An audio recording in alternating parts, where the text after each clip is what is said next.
शक्तिर निपुणता लोक शास्त्र काव्याद्यवीक्षणात् काव्यज्ञ शिक्षयाभ्यास इति हेतुस्तदुद्भवे इन्होंने काव्य के निर्माण के लिए कवि के अंदर क्या क्या गुण होने चाहिए उसका इन्होंने वर्णन किया है। और सभी लोग किसी न किसी रूप में, जितने भी इसके पहले के लक्षणकार थे, उन्होंने किसी न किसी रूप में इस शक्ति को माना है। जिसको इन्होंने पहला कारण माना शक्ति, उसको सब लोगों ने माना। किसी ने संस्कार माना, किसी ने विशेष माना, लेकिन इस मूल तत्व को सबने स्वीकार किया है कि काव्य के निर्माण के लिए कवि के अंदर काव्य रचना की एक विशेष प्रकार की शक्ति आवश्यक है।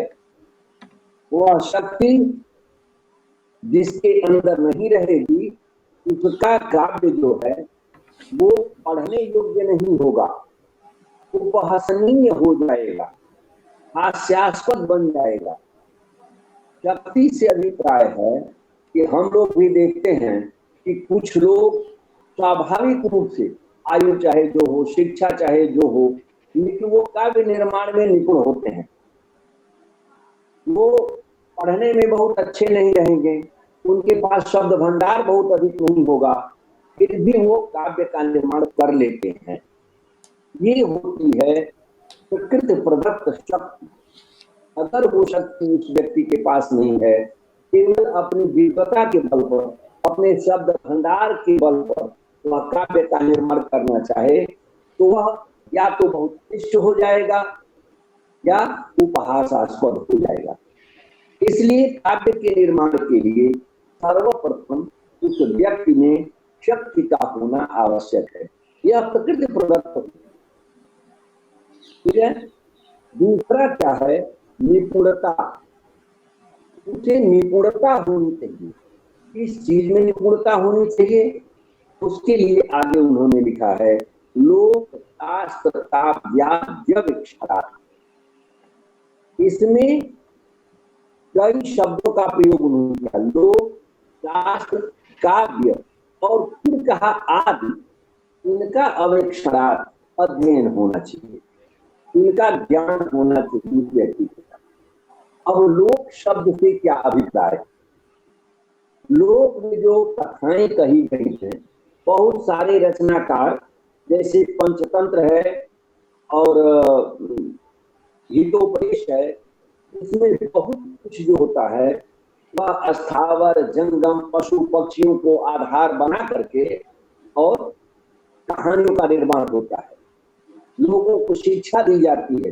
पंचतंत्र के बारे में तो आप लोग जानते ही हैं कि विष्णु शर्मा की रचना है, जिससे राजा ने कहा कि हमारे पुत्रों को राजनीति का ज्ञान कौन करा देगा? जो करा देगा उसे हम प्रभुत्व संपत्ति देंगे। कोई तैयार नहीं होता था। विष्णु शर्मा ने कहा कि नहीं, हम आपके निरक्षर बच्चों को जो कहानियां सुना देंगे, वो राजनीति का ज्ञान करा देंगे। और राजनीति का ज्ञान कराना है तो भी वो पढ़े लिखे नहीं है कि उनको आप वेदों और शास्त्रों का दृष्टांत दे करके बता सके। तो उनके लिए क्या है? कहीं कछुए का नाम लेकर, कबूतर का नाम लेकर और चिड़िया का नाम लेकर, यानी कपूत का नाम लेकर, ये कहानियां बता बता करके उन्होंने उन राजा के लोगों को बना दिया राजनीति निपुण और प्रभुत्व धन संपत्ति प्राप्त। तो काव्य निर्माण करने के लिए इसका ज्ञान होना चाहिए, इसका लोक शास्त्र का। लोक जो है, लोक कथाएं क्या है, लोग क्या कहते हैं, और फिर उसके साथ ज्ञान होना चाहिए शास्त्र का।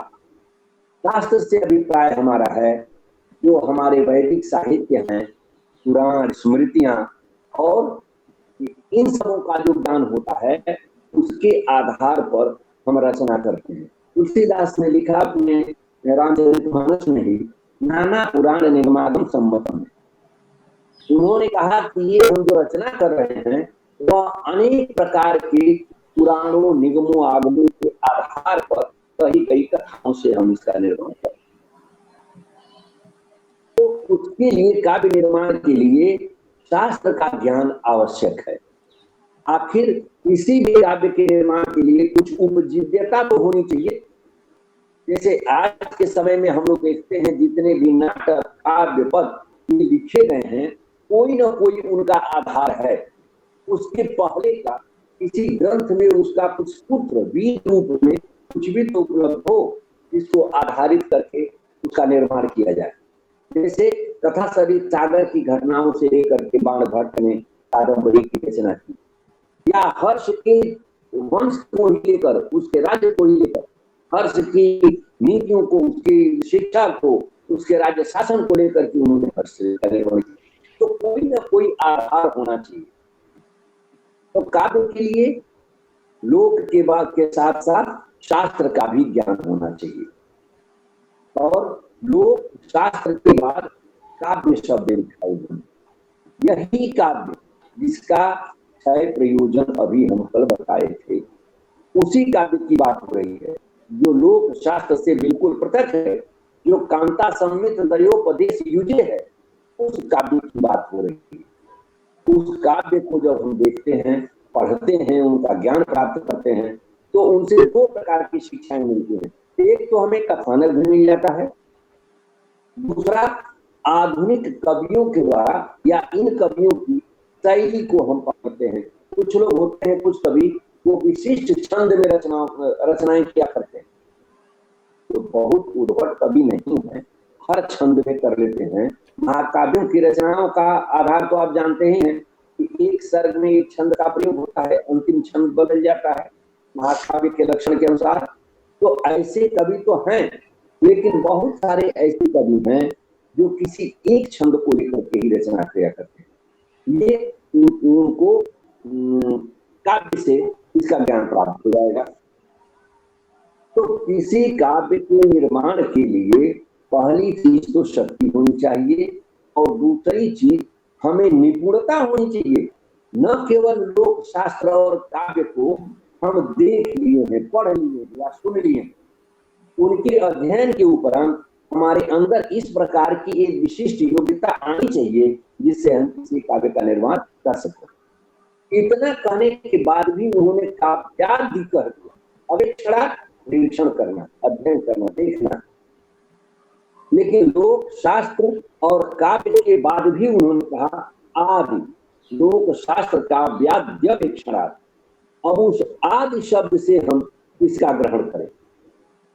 कभी कभी ये कहा जाता है ना कि आज के छोटे बच्चे जो हैं वो दादी नानी की कहानियों को सुन करके ही बड़े हैं। कुछ किंवदंतियां होती हैं जो क्षेत्र विशेष में होती हैं, दूसरे क्षेत्र में वो नहीं होती। इस तरह से कुछ कहानियां होती हैं, जैसे हम लोग बीरबल की कथा सुनते थे, अकबर बीरबल की। अभी एक तेनालीराम थे दक्षिण भारत के, या गोनू झा थे मैथिल ब्राह्मण। इन लोगों की भी एक कहानियां इसी तरह की निकलती हैं, उसको आधार बना करके काव्य का निर्माण होता है। आज के समय में आप लोग देख लीजिए, ये जो लॉकडाउन चल रहा है, कोरोना को ही आधार बना लिया गया। अब कोरोना पर इतनी कविताएं आ रही, इतनी कविताएं आप लोग भी रोज देखते होंगे फेसबुक और व्हाट्सएप पर, कि उसी को एक विषय वस्तु बना लिया गया। तो काव्य का आधार करने में इसलिए हमको लगता है कि मम्मट ने लोक शास्त्र काव्य के बाद भी आदि कर दिया, और भी कुछ आधार हो सकते हैं जिनको लेकर के आप काव्य निर्माण करेंगे। और तीसरी बात उन्होंने जो कही, काव्य शिक्षाभ्यास। यहां बात आती है गुरु की। बिना गुरु के ज्ञान नहीं होता है। ये कहा गया है कि सब कुछ आपको है। कबीरदास के बारे में क्या कहते हैं कि कबीरदास राजा जनक की तरह से विदेह थे, संसार में रहते हुए भी संसार की माया से विनिर्मुक्त थे, लेकिन उनको भी अपने लिए एक गुरु की आवश्यकता थी। ये कहानी हम नहीं कहेंगे, आप लोग जानते होंगे कि किस प्रकार से रामानंद जी को उन्होंने अपना गुरु बनाया, रात में ये दशाश्वमेध की सीढ़ियों पर सो करके फिर उनका पैर इनके ऊपर पड़ा और कैसे कैसे उन्होंने कहा बेटा राम राम को। यानी गुरु का होना आवश्यक है, बिना गुरु के ज्ञान नहीं होता। अब वही इसको कह रहा है, तीसरा कारण जो बताया, काव्यज्ञ शिक्षाभ्यास, जो काव्य को जानने वाले हैं, हमसे पहले जिन्होंने कविता की है, जिन्होंने छंद निर्माण किया है, जिन्होंने भावों के प्रकाशन में अलंकारों का प्रयोग किया है, उनसे हम जरा सीखें, उनको अपनी रचनाएं दिखा दिखा करके और उसमें संशोधन करवा के उनसे प्राप्त करके हाँ हम क्या कर सकते हैं, इस प्रकार का निरंतर अभ्यास करना और इसके बाद काव्य का निर्माण होता है। काव्य ये होता है काव्यज्ञ शिक्षाभ्यास।